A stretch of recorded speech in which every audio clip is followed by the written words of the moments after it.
राधे राधे मित्रों, कहानी वाला निराला में आपका स्वागत है, जहां हर कहानी एक भाव, एक दर्शन और एक रहस्य होती है। आज आप सुनेंगे एक पूर्ण प्रेरणात्मक एवं आध्यात्मिक गाथा, विश्वामित्र, आत्मा से ब्रह्मर्षि तक की अग्निपथ यात्रा। वो कोई साधारण व्यक्ति नहीं था, वो राजा था, पर जिसे राजा होकर भी ब्रह्म से एक होना था। वो कौशिक था, पर जिसे बनना था विश्वामित्र, यानी विश्व का मित्र। और यही है उसकी कथा, त्याग, पतन, तप और ब्रह्मत्व की। कभी की बात है, भारतवर्ष के एक महान राजा थे, राजा कौशिक। साम्राज्य वैभवशाली था, सेनाएं सुसज्जित थीं और विजय उनके चरणों की दासी बन चुकी थी। किंतु मनुष्य की सबसे बड़ी सीमा उसका अहंकार होता है, और वह अहंकार कौशिक में भी पल रहा था। एक दिन राजा कौशिक अपने सैन्य दल के साथ वन में विचरण करते हुए महर्षि वशिष्ठ के आश्रम पहुंचे। आश्रम में उन्हें एक अद्भुत दृश्य दिखाई दिया। एक छोटी सी कुटिया, किंतु उसमें अपार वैभव और व्यवस्था थी। यह सब एक गाय के कारण था, कामधेनु, जो इच्छानुसार अन्न, धन, वस्त्र सब उत्पन्न करती थी। राजा चकित थे, एक तपस्वी के पास यह सब कैसे? यह शक्ति तो राज्य के लिए होनी चाहिए। मैं इसे अपने साथ ले जाऊंगा, उन्होंने आदेश दिया। पर महर्षि वशिष्ठ ने शांत भाव से कहा, राजन, यह मेरी नहीं, ईश्वर की देन है। आप बलपूर्वक इसे नहीं ले जा सकते। राजा ने बल का प्रयोग किया, किंतु वशिष्ठ के एक मंत्र से ही पूरी सेना मरणासन्न हो गई। कौशिक हार गया, पर यह हार उसके जीवन की सबसे बड़ी जीत बन गई। संकल्प, मैं बनूंगा ब्रह्मर्षि। उस दिन के बाद से कौशिक की आत्मा में ज्वाला जल उठी। यदि यह शक्ति तपस्या से मिलती है तो मैं भी तप करूंगा। मैं भी आर्षियों से कम नहीं, बल्कि मैं ब्रह्मर्षि बनूंगा, वशिष्ठ से भी महान। उसी क्षण से कौशिक ने सब कुछ त्याग दिया, राज्य, परिवार, वैभव, और बन गया एक तपस्वी। तब से वह कहलाया विश्वामित्र।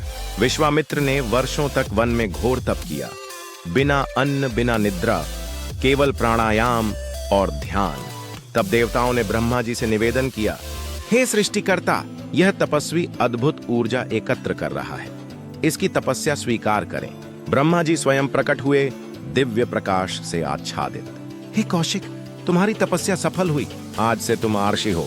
विश्वामित्र ने सिर झुकाया, पर हृदय में हलचल थी। बस इतना ही?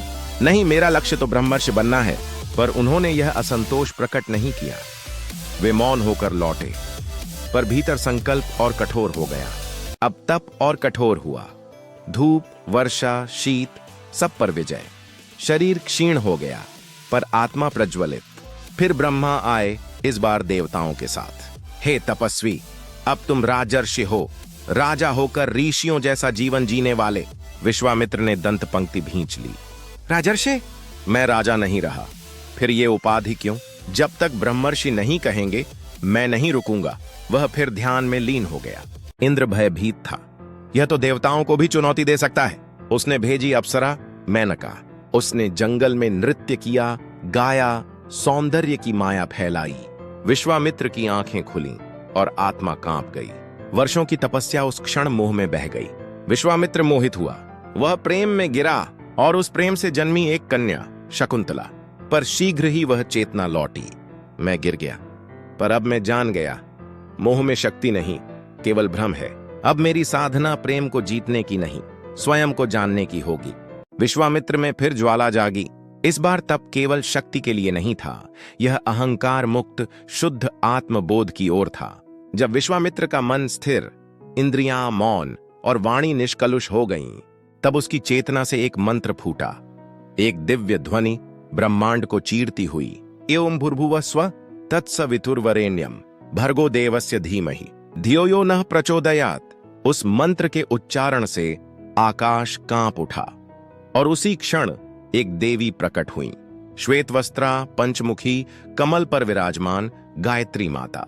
उन्होंने कहा, हे विश्वामित्र, यह मंत्र तुम्हारी आत्मा से निकला है, पर यह सृष्टि का मूल नाद है। अब यह तुम्हारा उपहार है इस ब्रह्मांड के लिए। गायत्री कोई स्त्री नहीं, बल्कि स्वयं चेतना, ज्ञान और आत्मबुद्धि की देवी हैं। विश्वामित्र अब ज्ञान के ऋषि बन चुके थे। अब वह मौन हो गया, कोई इच्छा नहीं बची थी, केवल एक आकांक्षा थी, मैं ब्रह्मर्षि बनूं, वह अब केवल शरीर नहीं था, वह ऊर्जा का केंद्र बन चुका था। उसके मस्तिष्क से तप की ध्वनि निकल रही थी। नाद ब्रह्म। देवता भयभीत थे। यदि यह और आगे गया तो यह ब्रह्मांड को हिला देगा। ब्रह्मा फिर आए, साथ में सारे देवता। इस बार कोई उपाधि नहीं दी, बस एक वाक्य कहा, अब तुम हो जितेंद्रिय ब्रह्मर्षि। विश्वामित्र ने आंखें खोली। हृदय में शांति थी, पर संतोष अभी भी अधूरा था। यदि वशिष्ठ मुझे ब्रह्मर्षि कहें तभी यह सत्य होगा। तब वहां प्रकट हुए महर्षि वशिष्ठ। वशिष्ठ धीरे धीरे आगे बढ़े। वह क्षत्रिय जिसे वे कभी अहंकारी और अधीर मानते थे, आज ब्रह्म की ज्योति में नहाया खड़ा था। वशिष्ठ की आंखों में न कोई द्वेष था, न प्रतिस्पर्धा, केवल मौन और श्रद्धा। वे विश्वामित्र के समीप पहुंचे, अपने दाएं हाथ को आदरपूर्वक कंधे पर रखा और कहा, तुमने न केवल तप किया, तुमने स्वयं को जला डाला, मोह से, क्रोध से और हठ से।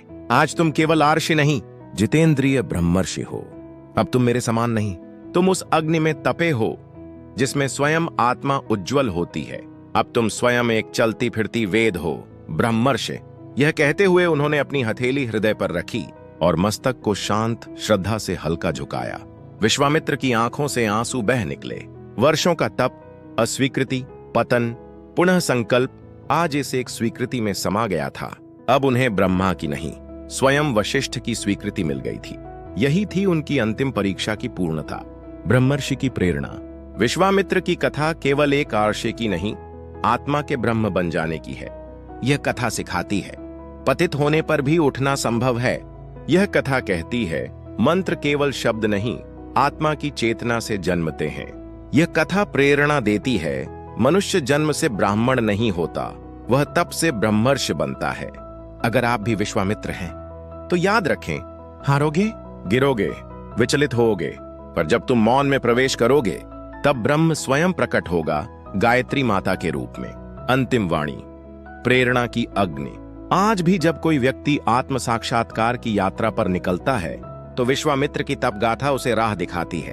वे सिखाते हैं पतन में ही उत्थान छिपा है, हार में ही जिद की आग जलती है, और जब आत्मा मौन हो जाती है तब गायत्री माता स्वयं प्रकट होती हैं। ये थी कहानी विश्वामित्र की। अगर आपको यह कथा प्रेरणादायक लगी तो अपने भीतर भी एक तपस्वी को जगाइए, क्योंकि ब्रह्मर्षि कोई बनता नहीं, वह स्वयं को गढ़ता है। मैं हूं कहानी वाला निराला। फिर मिलेंगे एक और चेतन कथा के साथ। तब तक के लिए राधे राधे।